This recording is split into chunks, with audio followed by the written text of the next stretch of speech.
mucha ingesta de agua, mucha producción de orina. Lo que sí hay que ver qué es lo primero. ¿Qué es lo que es primero, el huevo o la gallina? En este caso, lo primero es la poliuria, producto de una poliuria osmótica. Y eso acarrea una polipsia. ¿Puede haber una polidipsia que acarree poliuria? Sí. Por ejemplo, en el ser humano existe la polidipsia psicógena. ¿Cuál? El individuo que anda con su botellita de agua constantemente y está tomando constantemente agua en forma excesiva. Ese individuo tiene polidipsia psicógena. Y ese individuo va a tener poliuria. Porque al ingerir mucha agua, el exceso de agua tiene que eliminarla y se elimina por orina. Estamos hablando excesiva, no se tomen a más los que toman, porque está bien, un día como hoy es bueno tomar, andar tomando. Pero me refiero al que está tomando constantemente. O sea, se toma, de repente va al baño y se toma 1 litro de agua. Va 1 hora y se toma otro litro, así. Y si hay individuo que tiene un problema psicógeno. Que a todo esto no es un problema, podríamos decir, demencia, etc. Sino que puede ser secundario, por ejemplo, al traumatismo cefalorraquiano, como consecuencia. O a veces consecuencia de alteraciones circulatorias agudas. Por ejemplo, individuos que nacen con esta alteración, producto de asfixia fetal. Y menor irrigación en un momento, y eso dañó las neuronas y afectó cierto esta área que lleva a esta situación. Hay sistemas nerviosos, hay muchas situaciones que pueden darse.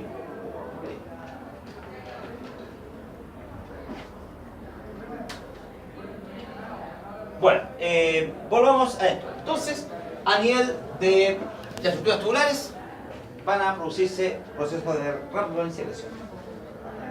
Ya dijimos que a nivel tubular proximal hay una gran transformación pasiva y activa de un ser disoluto, pero también hay secreción. Entre otros, hay secreción de hidrogeniones. Nuestra orina sigue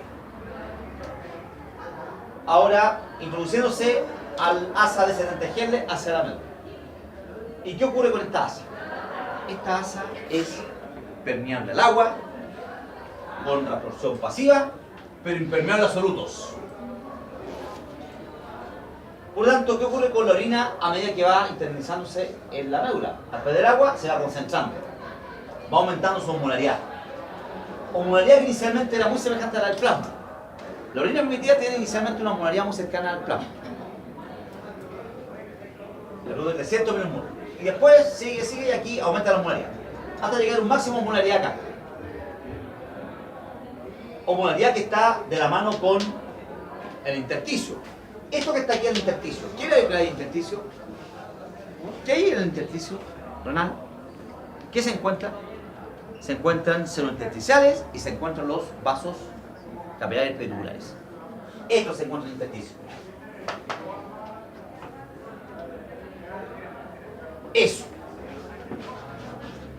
Eso forma el intersticio.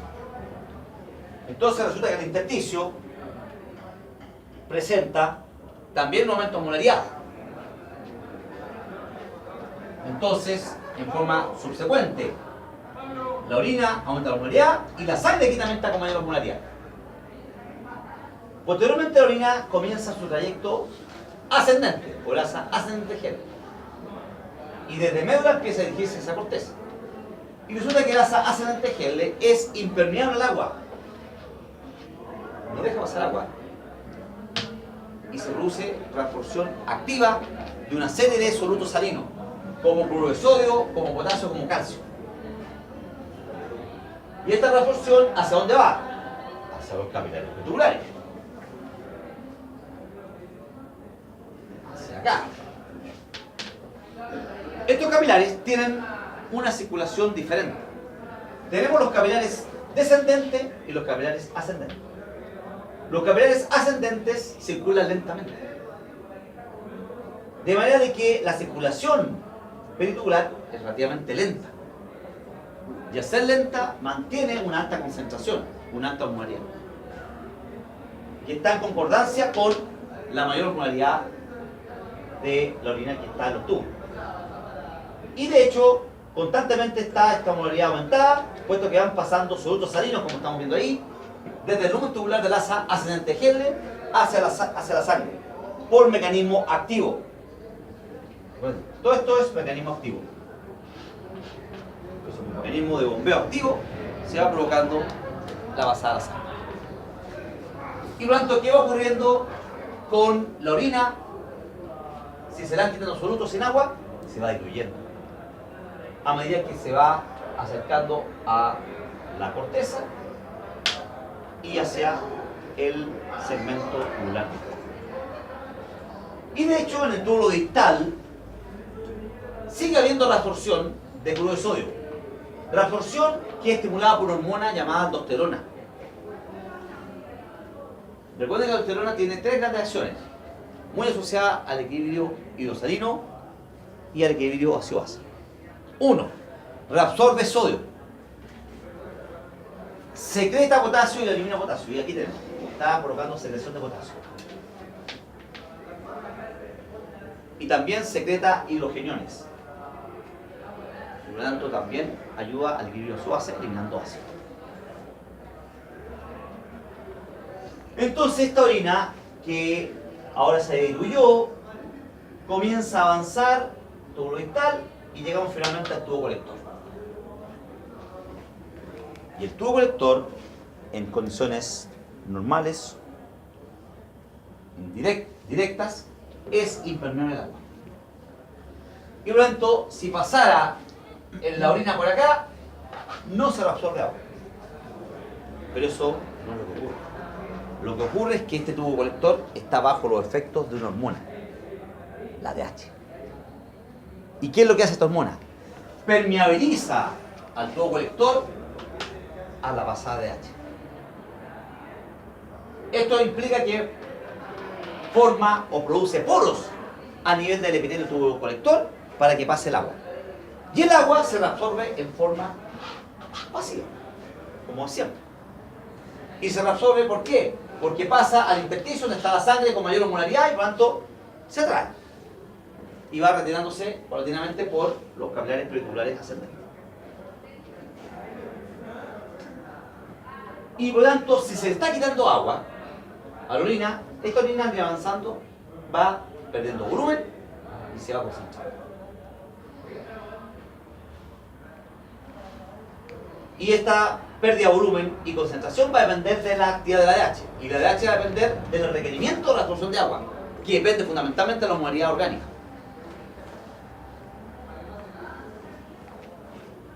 En cambio, si la osmolaridad orgánica está baja, es decir, hay mucha agua, hay menor estímulo de DH. Y por lo tanto, el efecto de la absorción de agua en el tubo colector es menor. Y por lo tanto, ahí la orina va a ser de mayor volumen y más diluida. ¿Qué nos dice esto, por lo tanto? Que el riñón tiene una función muy importante, pero muy importante, que es la capacidad de concentrar o diluir la orina de acuerdo a los requerimientos. Frente a variaciones en el volumen y osmolaridad del plasma de la sangre. Frente a variaciones externas. Por ejemplo, no deshidratamos. Por ejemplo, un día muy caluroso ahora. No deshidratamos. No estamos consumiendo líquidos, como yo, por ejemplo, en este momento. Se me quedó toda la botella. A mí se quedó. Me estaba deshidratando. ¿Ya? ¿Y qué está ocurriendo en el riñón? El riñón en este momento está concentrando orina. Le está quitando agua. Y por eso no tengo que ir al baño. Y cuando vaya al baño, voy a eliminar poca orina y más concentrada.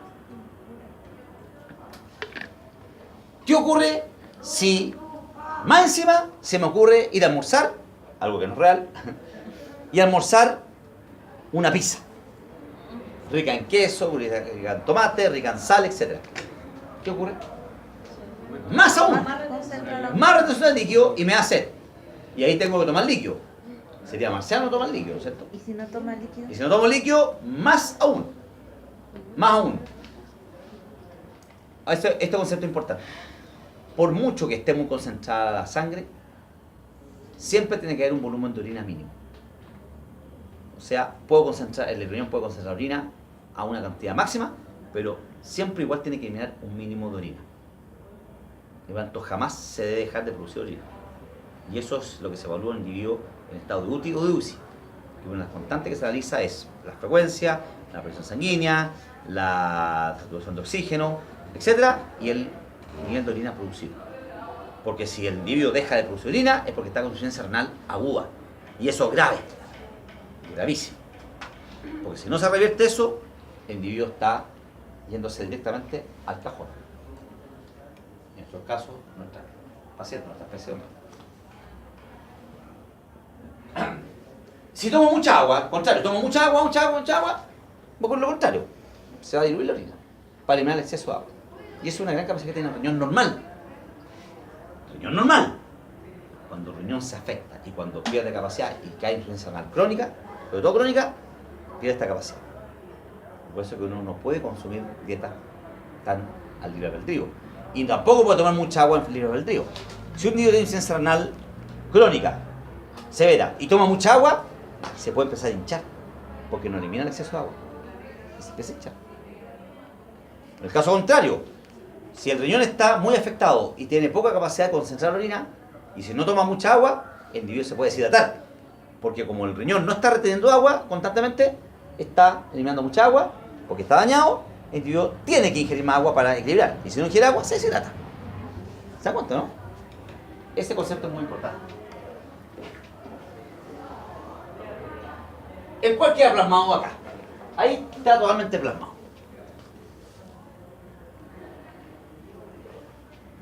Este fenómeno de regular la concentración o dilución de la orina corresponde a regular la osmolaridad en el fondo de la orina, de la orina en relación con la osmolaridad de la sangre. Entonces, como vimos, se produce, ¿no es cierto?, una filtración de una orina primeramente isotónica. Aquí se produce gran capacidad de absorción, tanto activa como pasiva. Transporte activo y transporte pasivo. ¿Ya? Posteriormente comienza a avanzar y nuestra, ¿cierto?, orina pasa al asa descendente Henle y poniéndose a la médula, quitándose agua sin soluto, por lo tanto comienza a concentrarse la orina y llegar a un máximo de osmolaridad. El horquillo. Osmolaridad que está en relación con una osmolaridad también elevada en el medio intersticial, en el cual hay capilares, ¿cierto?, con sangre con mayor osmolaridad.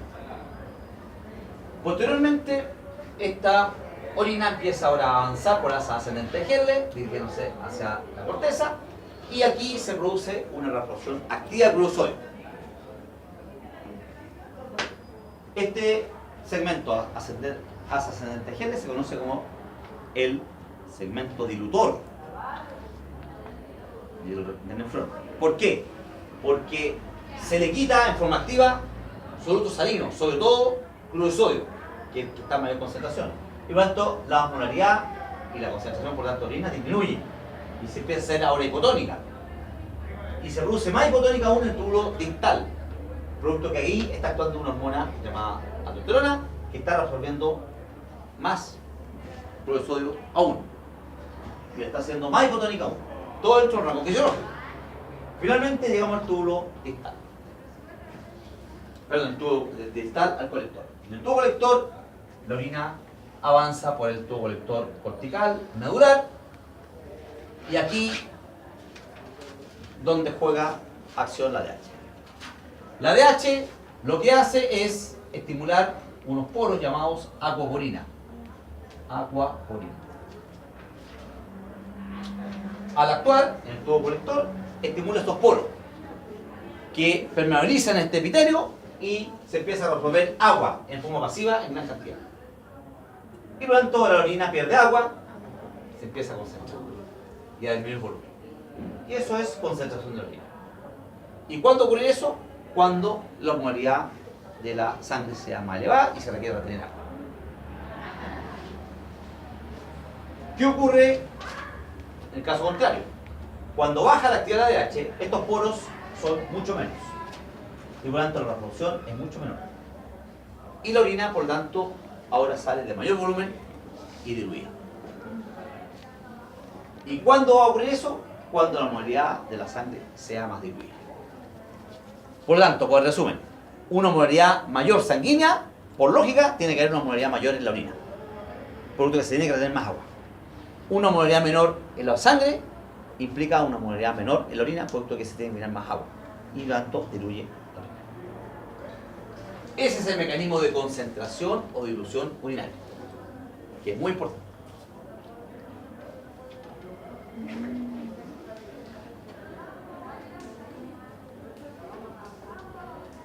Bueno, en la formación de orina tenemos diversas posibilidades, de acuerdo a los solutos. Por ejemplo, solutos que se filtran nomás y de ahí se eliminan por orina, ¿ya? Puesto que no se reabsorben ni se secretan. Otros solutos se filtran, se reabsorben y de ahí se eliminan por orina. O sea, su eliminación va a depender de la relación de filtración y reabsorción. El caso de la glucosa. El caso, por ejemplo, del agua. El agua se filtra y se reabsorbe, más o menos. Y de acuerdo a esa relación, es la cantidad de agua que va finalmente a la orina. Y así algunos solutos también va a ser así, como dije el caso de la glucosa. Al igual que el sodio también. Con la diferencia es que el sodio se filtra y se reabsorbe, pero se reabsorbe en diferentes segmentos. El sodio se puede reabsorber a nivel del tubo proximal, se puede reabsorber en nasogel de ascendente, se puede reabsorber a nivel del tubo distal, e incluso algo en el colector. Por lo tanto, se reabsorbe en diferentes niveles. Sin embargo, la glucosa no, la glucosa se reabsorbe solamente a nivel proximal. Y por lo tanto, de esa manera, ¿cierto?, tiene la razón de su eliminación por orina. En cambio, otros solutos que se filtran, se reabsorben y se secretan. Por lo tanto, su cantidad de orina va a depender de lo que se filtra, más lo que se secreta, menos lo que se reabsorbe. Y ahí tenemos el caso del potasio. El potasio es un soluto salino que se filtra fácilmente, se reabsorbe de forma activa-pasiva, sobre todo a nivel tubo proximal. Después, en menor cantidad, en la ascendente Henle, y llega a el tubo distal, y ahí es donde empieza a producirse la secreción de potasio y eliminación de potasio. Entonces, el nivel de potasio en la orina va a depender de lo que se filtra de potasio, lo que se reabsorbe y lo que se secreta. Ese es el juego de este asunto.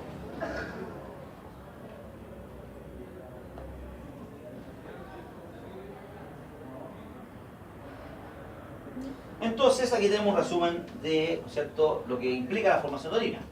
La sangre llega a la nefrona, un nefrón, ¿no es cierto?, el mismo concepto, se provoca la filtración en el glomérulo, ¿ya?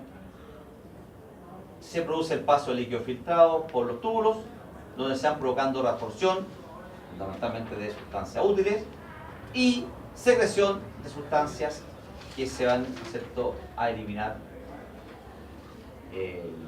por esta actividad. Hay algunos solutos que, se me olvidó también recalcar, que solamente se secretan. Sobre todo solutos exógenos, o sea que se incorporan al organismo por acción exógena, algunos medicamentos. Entonces su eliminación depende de la secreción.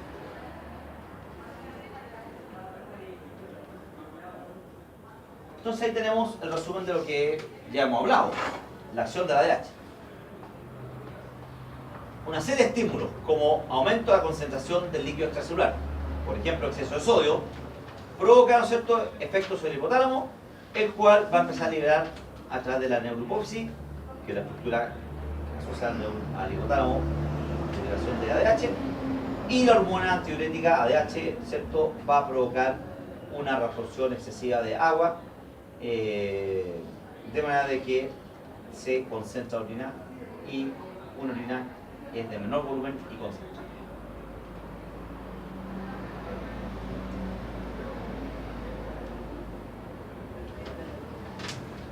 Los tubos colectores tienen la propiedad de ajustar la cantidad de agua de la orina gracias a la acción de la ADH, como acabamos de ver.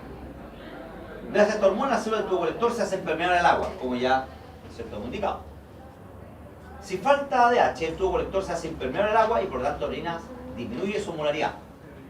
De 300, que es la orina inicial, puede llegar hasta 50 menos mol.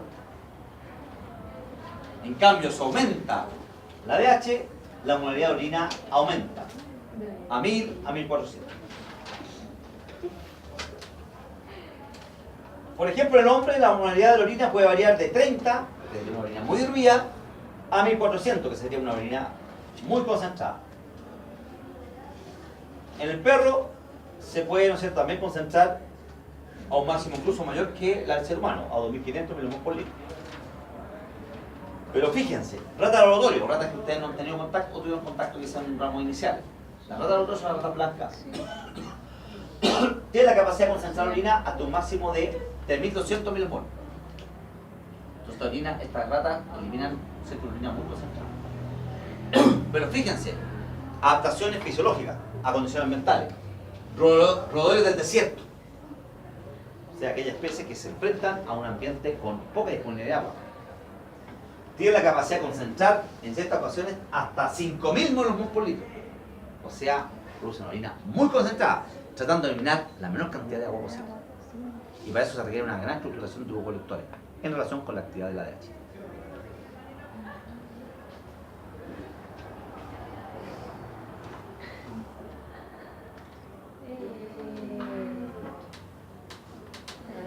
Como que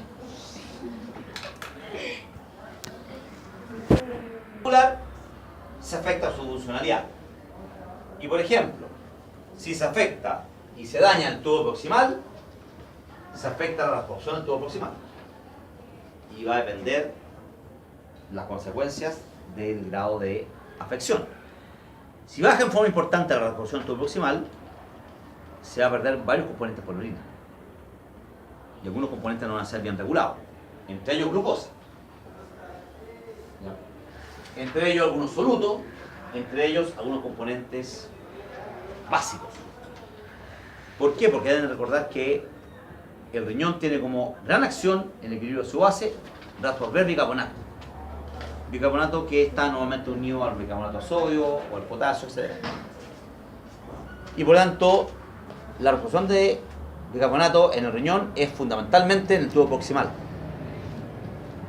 Entonces, si hay una falla en el tubo proximal de reabsorción, aparte de afectarse las otras reabsorciones, se afecta la reabsorción de bicarbonato.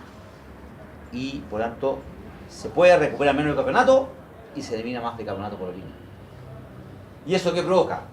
Provoca una acidosis metabólica, acidosis de origen renal, por una falla tubular, producto de que el tubo proximal reabsorbe menos bicarbonato y este se pierde por orina. Y la orina empieza a ser alcalina.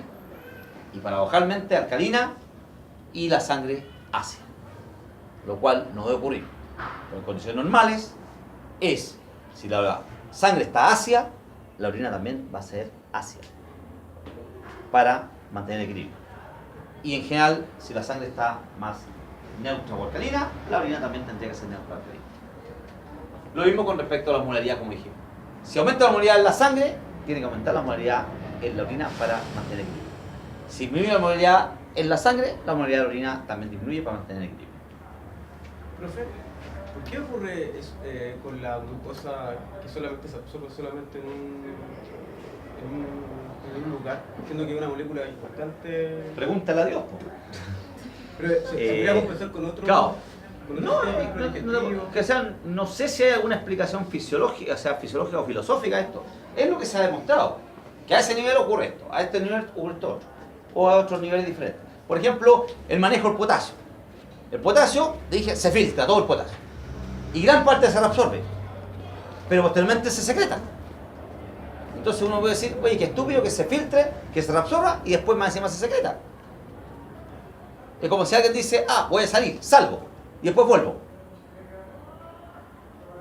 Y vuelvo. Pero dijiste que ya iba a salir, bueno, volví. Entonces en el fondo como una cuestión, pero en el fondo está relacionado con las actividades como tal y de esa manera se ajusta. Lo importante es que hay que entender que de la mano hay otros componentes, ¿cuáles? Componentes de eliminación constante, que son desechos metabólicos. Y eso tiene que eliminarse de la mano con esto. ¿Ya? Y para eliminarse, el primer proceso que tiene que ocurrir, fundamental, es la filtración nuclear. Si la filtración no se está llevando a cabo de forma adecuada, tanto la reabsorción como la secreción también están afectados. Y la regulación en base a estos mecanismos están afectados.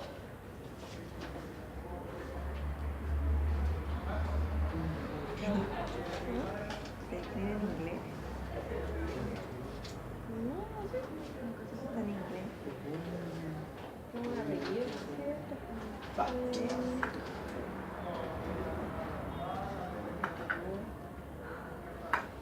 Tiene una acción muy importante en el equilibrio gaseoso. Y esta regulación se basa en esta función. Primero, en lo que se conoce como recuperar o restaurar bicarbonato. Y aquí se muestra el mecanismo con lo cual se lleva a cabo este proceso. Tenemos, por ejemplo, que dentro de lo que se filtra, que viene con la sangre, el bicarbonato de sodio, que es una sal más amplia de cantidad con el bicarbonato. En el lumen tubular, a nivel proximal, esta sal se separa en el sodio y en el bicarbonato. Y resulta que a nivel de la membrana luminal, esta es la célula tubular, a ver para que nos ubiquemos. Este es el lumen tubular. Esta es la célula tubular, aquí tenemos la membrana luminal, aquí tenemos la membrana vasolateral, y aquí tenemos el intersticio y por lo tanto la sangre, ¿ya? Entonces, a nivel de la membrana luminal, existe un mecanismo de bombeo de contratransporte. ¿Qué hace este mecanismo? Introduce sodio, este sodio que viene del bicarbonato de sodio, y por cada sodio introducido saca un hidrogenión. ¿Ya? Vamos a ver luego de dónde viene este hidrogenión. Este hidrogenión, que va al lumen tubular, se junta con el bicarbonato y forma ácido carbónico. Ácido carbónico que se descompone en agua y CO2. Y esto, producto de que a este nivel de esta membrana existe una enzima llamada anidrasa carbónica, que participa en el proceso de formación de ácido carbónico mediante la unión del CO2 con el agua y la separación y descomposición del ácido carbónico en agua con CO2 como estamos viendo acá. Este CO2, que se puede mover libremente, recuerden que es muy liposoluble, en conjunto con el CO2 propio del metabolismo de la célula, producto de que, como ya dije, dentro de esta célula se encuentra una alta concentración de la enzima anidrasa carbónica, se une con el agua y forma ácido carbónico. Y este ácido carbónico se disocia en el hidrogenión y en el bicarbonato. Este hidrogenión es el que está intercambiándose con el sodio.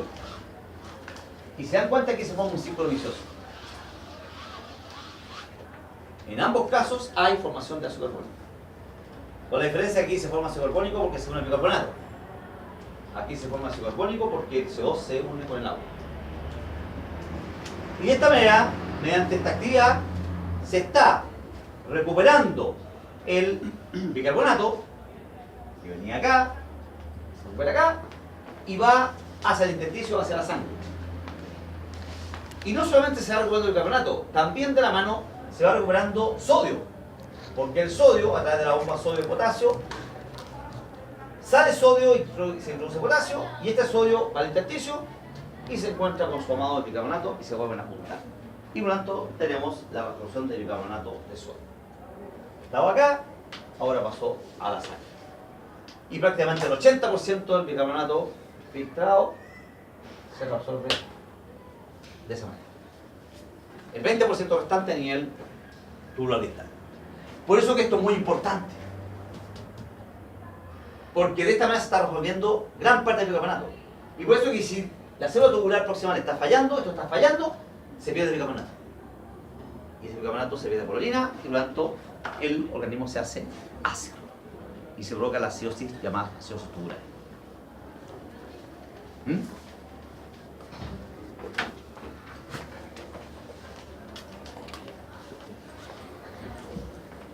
Ahí tenemos el mismo esquema. Célula tubular proximal, aquí tenemos cierto, otras células, tenemos los espacios intercelulares y aquí tenemos cierto el bicarbonato de sodio, la bomba de intercambio con hidrogenión y el sodio, ¿cierto? El bicarbonato que se forma por el ácido carbónico, producto que se forma al unirse el CO2 con el agua por la acción de la anidrasa carbónica, y la anidrasa carbónica que también está a nivel de la membrana de la célula, que permite la descomposición. Descomposición. Esto es disociación. Esto es descomposición. ¿Ya? Se descompone en agua y CO2. Y esto lo realiza anhidasa carbónica. Y la unión del CO2 con el agua también lo utiliza anhidasa carbónica. La disociación ocurre en forma espontánea, que es separarse el bicarbonato del hidrógeno. ¿Ya? Entonces esta enzima es muy importante acá porque es la central de este ciclo vicioso que nos permite recuperar el bicarbonato y también recuperar el sodio.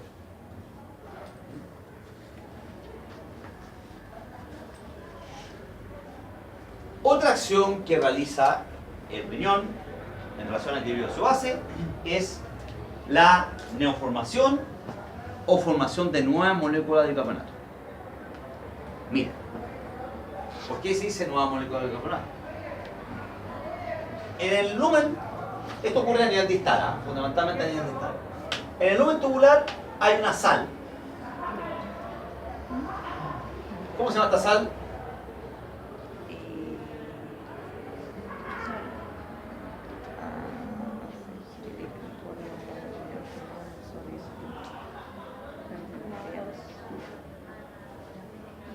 Fosfato, ¿no es cierto?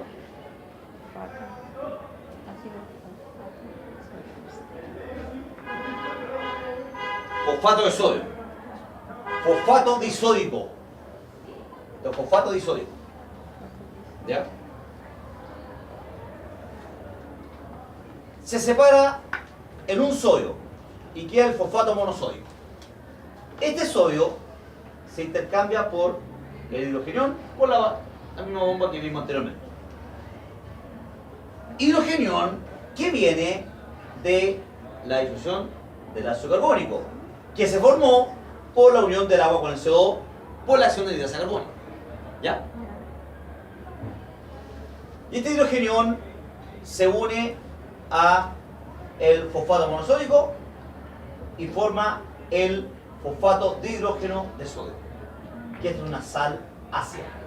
¿Y por qué una sal ácida? Porque aporta hidrogeniones. Y por lo tanto, a través de la formación de una sal ácida, se recuperó, o sea, no se recuperó, se formó nueva molécula de bicarbonato. Porque aquí hay bicarbonato, no.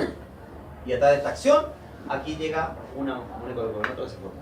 Eso se llama neoformación. En el caso anterior, había una molécula de bicarbonato, que es esta, que sería el bicarbonato de sodio. Y a través de este mecanismo de la hidrasa carbónica, finalmente se podía lograr que el bicarbonato pasara a la sangre y se juntara nuevamente con el sodio. En este caso, no hay molécula de bicarbonato, sino que está una sal, fosfato disódico. Y a través de la formación de esta sal ácida, fosfato de hidrógeno de sodio, se neoforma el bicarbonato que se une al sodio y bicarbonato de sodio. Fíjense, aquí el hidrogenión se está eliminando en esta sal ácida, ¿cierto? El hidrogenión se está eliminando en esta sal ácida porque se une acá. ¿Dónde se está eliminando el hidrogenión acá?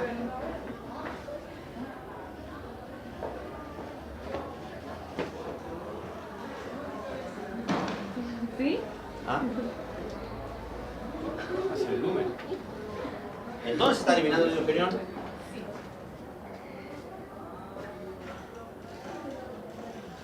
el lumen. Hacia el lumen. Sí, pero ¿en dónde? ¿En qué estructura? Miren las moléculas.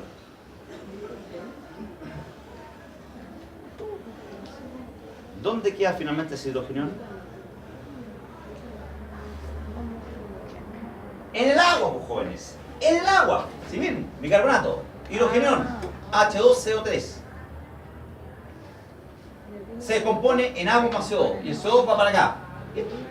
El agua que se llama hidrogenión. ¿Hay efecto ácido aquí? No.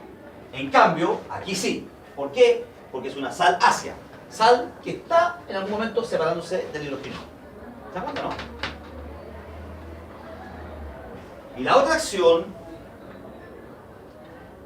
para regular el equilibrio ácido-base en relación a la formación de nuevas moléculas de bicarbonato corresponde a la formación de amonio, o también conocido como amoniogénesis. Amoniogénesis. ¿Por qué se llama así? Veamos. Tenemos otra sal, ¿Cómo se llama esta sal?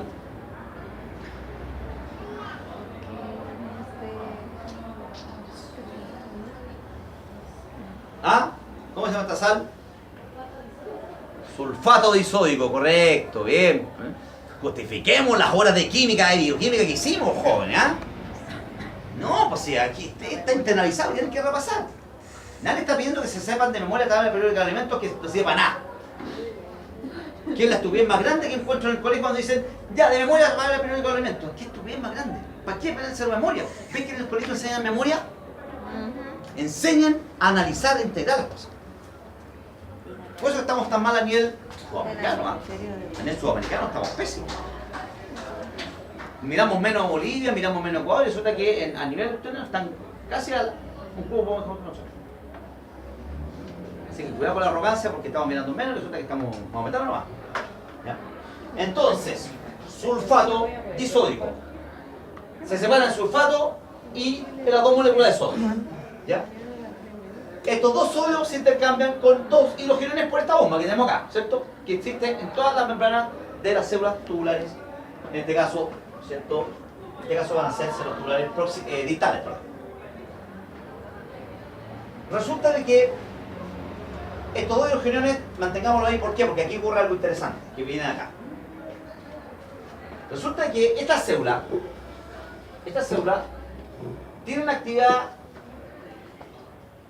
desaminadora, como por ejemplo glutaminasa y otro aminoácido.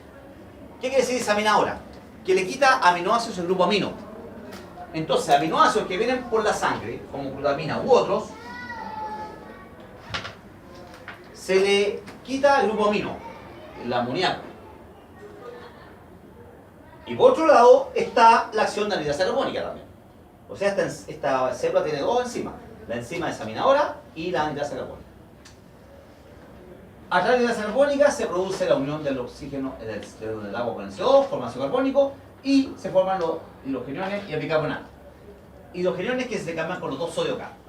¿Qué ocurre con estos hidrogeniones? Se van a encontrar con amoníaco.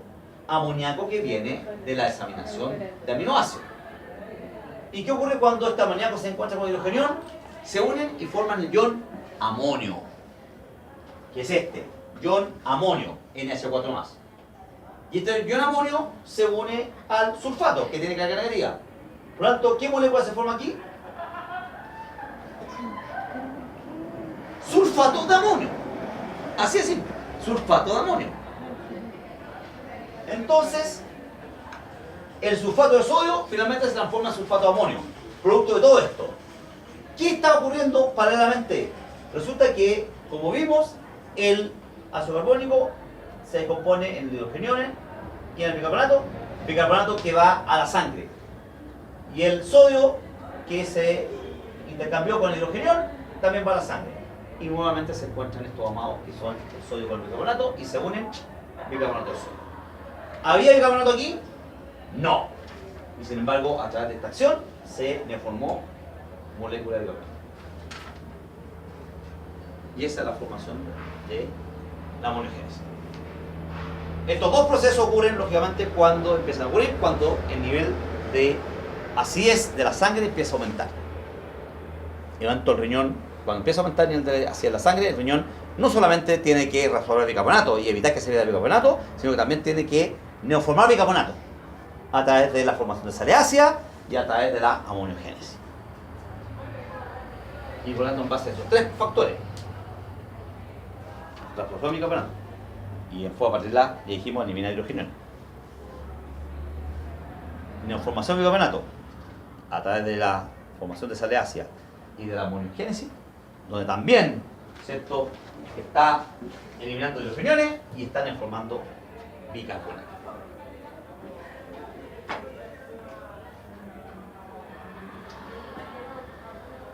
Ya, este es el último concepto que vamos a ver.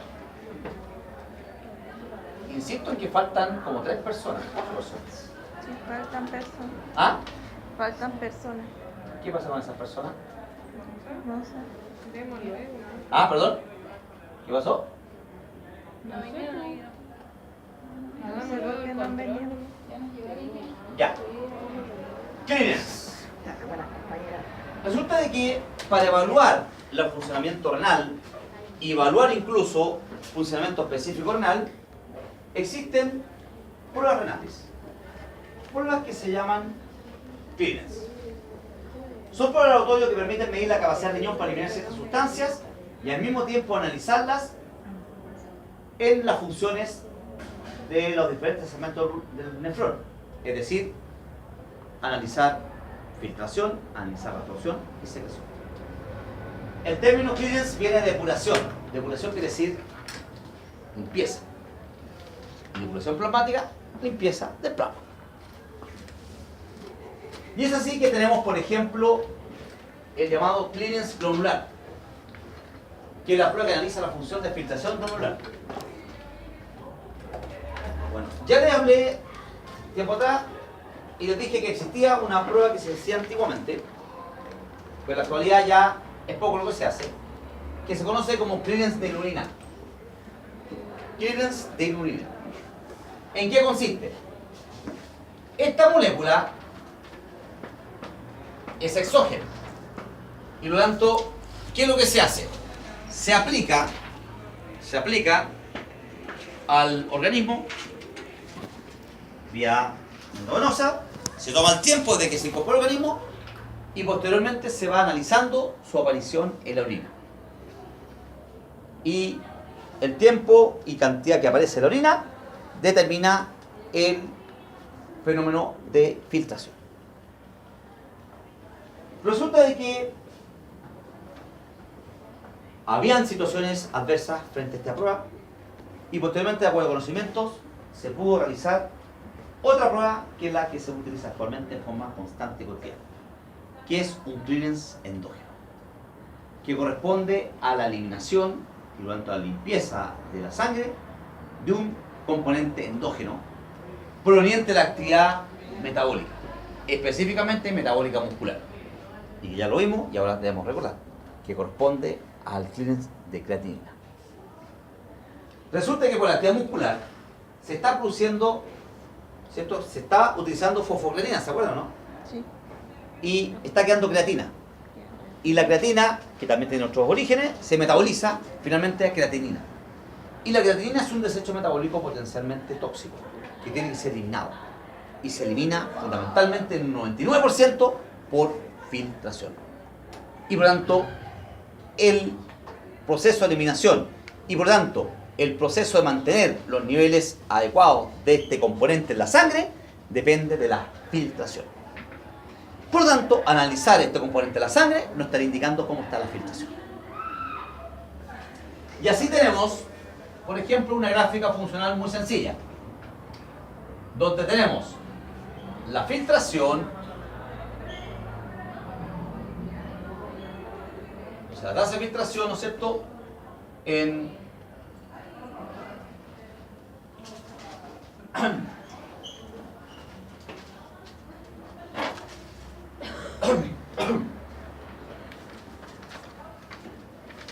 ¿se acuerdan cuánto es la filtración el ser humano? ¿Por medio? 125 ml por minuto. Por minuto, ya. Entonces la filtración son los ml por minuto. Por minuto. ¿Ya? Para que vayan entendiendo.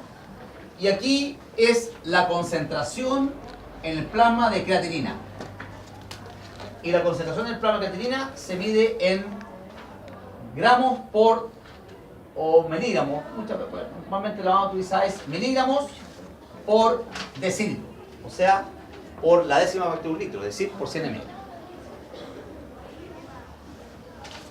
Resulta de que por mucha actividad muscular de cualquier origen, se va a producir mayor cantidad de creatinina y esta tiene que eliminarse constantemente a través de la actividad de filtración glomerular.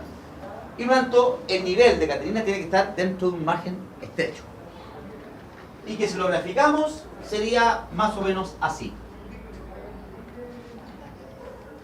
El nivel de creatinina en el plasma debería ser del rango de 0,5 a 1,5 miligramos por decilitro. Y por lo tanto, es una prueba renal muy rápida que se realiza constantemente y los nefrólogos lo utilizan constantemente. ¿Qué es lo que hacen?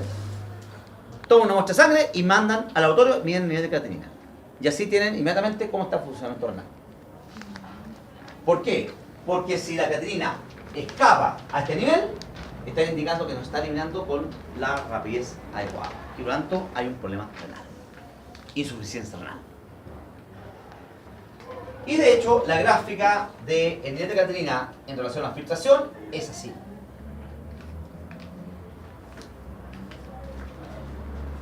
Es así.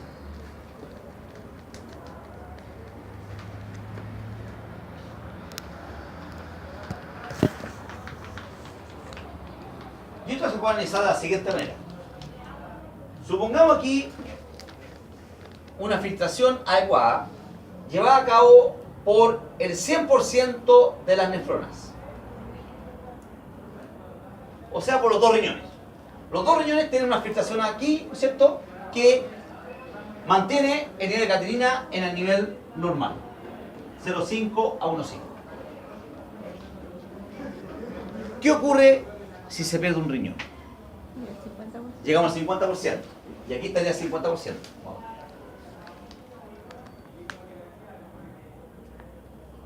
¿Y cómo está el nivel de creatinina?